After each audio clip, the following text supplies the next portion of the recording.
शरीर निर्माण गर्नका लागि यो पिण्ड दिने प्रक्रिया कर्मकाण्डीय विधि अन्तर्गत आउँछ। र यहाँनिर भन्यो प्रत्येक दिन एउटा पिण्ड दियो, पहिलो दिन, दोस्रो दिन, तेस्रो दिन, र प्रत्येक दिन दिएको पिण्डलाई प्रत्येक दिनै 4 भागमा लगाइदो रहेछ। चतुर्भागेर खगोत्तम भन्ने वाक्य यहाँ आयो, 4 भागमा लगाइन्छ र ती 4 भाग मध्येमा पहिलाको दोस्रो भाग आदि पिण्ड भनौँ न, दोस्रो 2 भाग भनेको त आदि पिण्ड हो। यो पहिलो जुन 2 भाग हो, यो 2 भाग पञ्चमहाभूतलाई प्राप्ति हुन्छ। पञ्चमहाभूत भनेको पृथ्वी, जल, तेज, वायु, आकाश, यी पञ्चदेवता, यी पञ्चतत्त्वहरूलाई अर्पण हुन्छ र यिनै पञ्चतत्त्वको माध्यमबाट उसको एउटा शरीर, पिण्ड शरीरको उत्पत्ति हुन्छ भने तेस्रो भाग यो यममार्गमा लिएर जाने यमदूतहरूलाई प्राप्ति हुन्छ भने चौथो भाग चतुर्थे शोकजीवती, चौथो भाग उसले उपभोग गर्न पाउँछ। र यसरी प्रत्येक दिन दिएका पिण्डले उसको एउटा पिण्ड शरीर बन्छ र यो पिण्ड शरीर बन्दाखेरि यो 1 हात बराबरको शरीर उसको निर्माण हुन्छ पिण्ड शरीरमा। र यो शरीर बनिँदाखेरि कतिखेर कुन पिण्डले के अङ्ग बन्छ भन्ने प्रसङ्गमा यहाँ भनियो, प्रथमे हनीय पिण्ड तेन मुर्दा प्रजायते ग्रीवास्कन्दौ द्वितीयेन तृतीय हृदयं भवेत्। पहिलो दिन जुन पिण्ड दियो 4 भागमा लाग्यो, 2 भाग पञ्चमहाभूत, तेस्रो भाग यमदूत, चौथो भाग मृतक स्वयंले उपभोग गर्ने। यो पिण्डबाट जुन 4 भाग मध्ये पहिलो 2 भाग पञ्चमहाभूतलाई अर्पण भएको थियो, त्यसबाट पहिलो दिनको पिण्डले पिण्ड शरीरको उत्पत्ति हुने क्रममा उसको शिरको प्राप्ति हुन्छ, शिरको उत्पत्ति हुन्छ। ग्रीवास्कन्दौ द्वितीयेन दोस्रो दिन दिएका पिण्डले उसको घाँटी र काँधसम्मको भाग निर्माण हुन्छ भने तेस्रो दिन दिएको जुन पिण्ड हुन्छ यो पिण्डको प्रभावले हृदयसम्मको भाग उसको पिण्ड शरीरमा प्राप्ति हुन्छ। चतुर्थेन भवेत् पृष्ठम, चौथो दिन जुन पिण्ड दियो डोडल्नसम्मको भाग उसको प्राप्ति हुन्छ भने पञ्चमा नाभिरेवच, 5औं दिनका पिण्डले नाभिसम्मको भाग उत्पत्ति हुन्छ। त्यसै गरी षष्ठेन च कटिगुह्यम, 6औं दिनको पिण्डदानको प्रभावले कम्मर र गुह्यस्थलको सृष्टि हुन्छ भने सप्तमा शक्तिनी भवेत्, 7औं दिन दिएको पिण्डको प्रभावले तिग्रासम्मको भाग उसको प्राप्ति हुन्छ। यस पछाडि जब 8औं र 9औं दिन हुन्छ, 8औं र 9औं दिनको पिण्डले क्रमशः घुँडा र खुट्टाको निर्माण भइसकेपछि 1 हात बराबरको एउटा पिण्ड शरीर उसको निर्माण भयो र 10औं दिन जुन पिण्ड दिइन्छ उसको शरीरमा भोक र तिर्खाको प्राप्ति हुन्छ। र जब भोक र तिर्खाको उसलाई उदय भयो यो पिण्ड शरीरमा, अनि 11दशम 12दशम च प्रेतो भुङ्क्ते दिन द्वयम, 11औं दिन र 12औं दिन जुन पिण्डदान गरिन्छ यो उसले समग्र रूपमा सबै आफैले उपभोग गर्न पाउँछ। यो पिण्डको भाग पनि लाग्दैन, पञ्चमहाभूतलाई पनि जाँदैन, यमदूतहरूले पनि ग्रहण गर्दैनन्। 11औं र 12औं को पिण्ड उसले सम्पूर्ण रूपमा भोग गरिसकेपछि त्रयोदशे हनि प्रेतो यन्त्रितो यमकिङ्करै तस्मिन् मार्गे प्रजात्येको गृहीत इव मर्कट। जब 13औं दिन हुन्छ, 13औं दिनको उपस्थिति भएपछि यमदूतहरू फेरि फिर्किएर आउँछन्। जो महामार्गमा अब कर्मफल भोगाउनका लागि लिएर जाने यमदूत हुन्, जो पहिला 13 दिन अगाडि छोडेर गएका थिए यी यमराजका दूतहरू अब उसलाई लिन भनेर त्यो ठाउँमा आइपुग्छन्। र यो 13औं दिनका दिन उसले सदा सदाका लागि यो संसारबाट विदा भएर कर्मफल भोग्न जानुपर्छ र यो कर्मफललाई सुदृढीकरण गराउनका लागि यो पिण्डदानद्वारा पिण्ड शरीरको निर्माण गर्ने प्रक्रिया गर्नुपर्छ। यही 13औं दिनका दिन विदाई हुनुपर्ने हुनाले हाम्रो कर्मकाण्डीय पद्धतिमा पनि 13औं दिनका दिन शुद्धै शान्ति गर्ने भनेर एउटा प्रचलन चल्यो कर्मकाण्डीय विधिमा।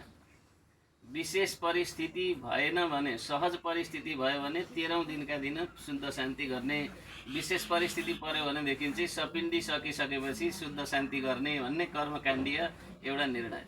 अब विशेष परिस्थिति केलाई भन्दाखेरि जस्तो शुद्ध शान्ति गर्न बाँकी र सपिण्डी गर्न चाहिँ बल्ल बल्ल बल्ल भ्याउने अवस्था आयो, त्योदेखि पछाडि अर्को थपिने भयो भने र सपिण्डी आदि रोकिने, शुद्ध शान्ति रोकिने अवस्था आयो भने त्यो चाहिँ 13औं दिनलाई पर्खिरहनुभन्दा सपिण्डीकरण श्राद्ध गरेपछि शुद्ध शान्ति गरेर उक्सिनु नै बेस हुन्छ भन्ने यो तर्क।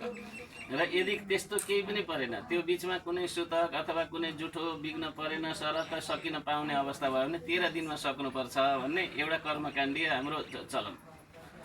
यसरी 13औं दिनमा सक्दाखेरि 13औं दिनमा चाहिँ किन नि भन्दाखेरि जतिखेर यमदूतहरूले उसलाई लिएर जान भनेर आउँछन् त्यति जो यमदूतसँग उसले बिदा भएर जानुपर्ने अवस्था आउँछ त्यतिखेर चाहिँ उसका नाममा त्यहाँ पढेका मन्त्रहरू भए, त्यहाँ गरेका दानका सङ्कल्पहरू भए, त्यहाँ गरेका मन्त्र दान इत्यादि जति पनि छन् इष्टमान्य जनहरूको सम्मान, ब्राह्मण भोजन आदि कर्महरू, इष्टमित्रलाई भोजन गराएकै सारा कर्महरू हेरेर उसले बिदा हुन पायो भने उसले अनन्त तृप्तिको अनुभूति गर्छ र गर्ने कर्तालाई पनि उसले अनन्त आशीर्वाद दिँदै दिँदै जान्छ भन्ने एउटा मान्यता रहिआएको छ। त्यसो भएको हुनाले पनि 13औं दिनका दिन शुद्ध शान्ति गर्नुपर्छ। अब यो त भयो पिण्डदानको प्रसङ्ग। अब यमदूतहरूले लिएर यममार्गमा उसलाई फेरि एउटा गलामा फन्दा लगाउँछन् र तानेर, जसरी बाँदर नचाउने मान्छेले आफूले नचाउने बाँदरलाई मार्गमा तान्दै लिएर जान्छ, त्यसै गरी यममार्गमा अब उसलाई बाँधेर तान्दै तान्दै लिएर जान्छन्। अब यो मार्ग उसले धेरै लामो महामार्ग तय गर्नुपर्छ। कति लामो यो मार्ग छ भन्ने विषयमा यहाँ एउटा श्लोकबाट वर्णन भयो। षडशीति सहस्राणि योजनानां प्रमाणत यममार्गस्य विस्तारो बिना वैतरणीं खग। वैतरणी नदीलाई छोडेर जम्मा जम्मी 86,000 योजन मार्ग उसले तय गर्नुपर्छ यहाँबाट नरकधाममा पुगुन्जेलसम्ममा। प्रत्येक दिन हिँडाउँदाखेरि अहन्य हनिभई प्रेतो योजनानां शतद्वयम्, प्रत्येक दिन 200 योजनका दरले हिँडाउँदाखेरि 47 दिन रात नबिसाइ हिँडाउँदाखेरि उसलाई यममार्ग अतिक्रमण गराइन्छ र यमपुरीमा पुर्याइन्छ। र यो यमपुरीमा पुगिसकेपछि यमराजको भवनमा पुग्नुभन्दा अगाडि 16 नगरीहरूको उसलाई दर्शन गराउँदै गराउँदै लगिन्छ। यी 16 नगरीहरूको नाम यो प्रकार आयो। सौम्यम सौरीपुरम नगेन्द्र भवनम गन्धर्व शैलागमौ क्रौञ्चम क्रूरपुरम विचित्र भवनम बहुवा पदम दुःखदम नानाक्रन्दपुरम सुतप्त भवनम रौद्रम पयोवर्षणम सीताढ्यम बहुभीति धर्म भवनम यम्यम पुरम जाग्रतः। पहिलो भनेको सौम्य नगरी। प्रत्येक नगरीमा उसलाई दर्शन गराउँदै लगिन्छ। ती मध्येमा पहिलो सौम्य नगरी, दोस्रो सौरीपुर, त्यसै गरी नगेन्द्र भवन, गन्धर्व नगर, शैलागम, क्रौञ्चपुर, क्रूरपुर, विचित्र भवन, बहुवापद, दुःखद, नानाक्रन्दपुर, सुतप्त भवन, रौद्रनगर, पयवर्षण, सीताढ्य र बहुभीति। यी 16 नगरीमा प्रत्येक नगरको दर्शन गराउँदै त्यहाँ भोग्नुपर्ने कर्मफल भोगाउँदै भोगाउँदै उसलाई अगाडि बढाइन्छ।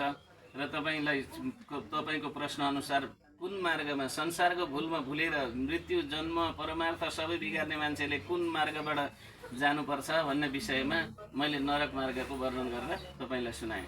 अब यहाँदेखि उता के सुन्न चाहनुहुन्छ भनेपछि गरुडले फेरि सोध्नुभयो कि दृशो यमलोकस्य पन्था भवति दुःखद तत्र यान्ति यथा पापा तन्मे कथय केशव। भगवान् अब नरक मार्गको दुःखका बारेमा बताइदिनुहोस्।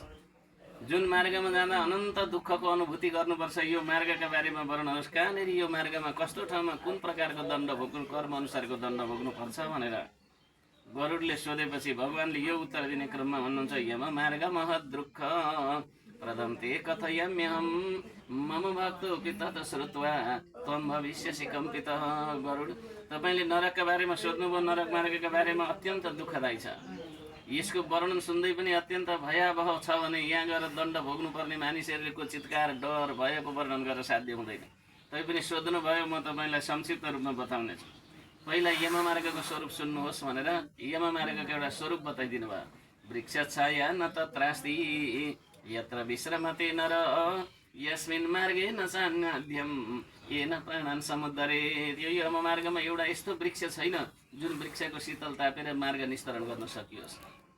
यो यममार्गमा एउटा यस्तो प्रकारको वृक्ष छैन जुन वृक्षको शीतलता तापेर मार्ग निस्तरण गर्न सकियोस्। यो मार्गमा अन्न छैन जुन अन्नको उपभोग गरेर मार्ग निस्तरण गर्न सकियोस्। यहाँ त एउटै कुरो पाइन्छ, तपन्ते द्वादश आदित्य प्रलयन्ते यथा खग। प्रलय कालमा पृथ्वीमा 12वटा सूर्यहरू एकैचोटि लाग्दाखेरि जुन प्रकारको तापमानको उदय हुन्छ त्यही प्रकारको ठुलो तापको अनुभूति गर्दै गर्दै उसले यो मार्गमा हिँड्नुपर्छ। यो मार्गमा यमदूतले लिएर जाने क्रममा पनि कर्म अनुसारको कहाँ कसलाई कुन प्रकारको दण्ड भोगाउँदै हिँड्नुपर्छ भन्ने विषयमा यो 1-2वटा श्लोक प्रयोग गरिदिनु भयो।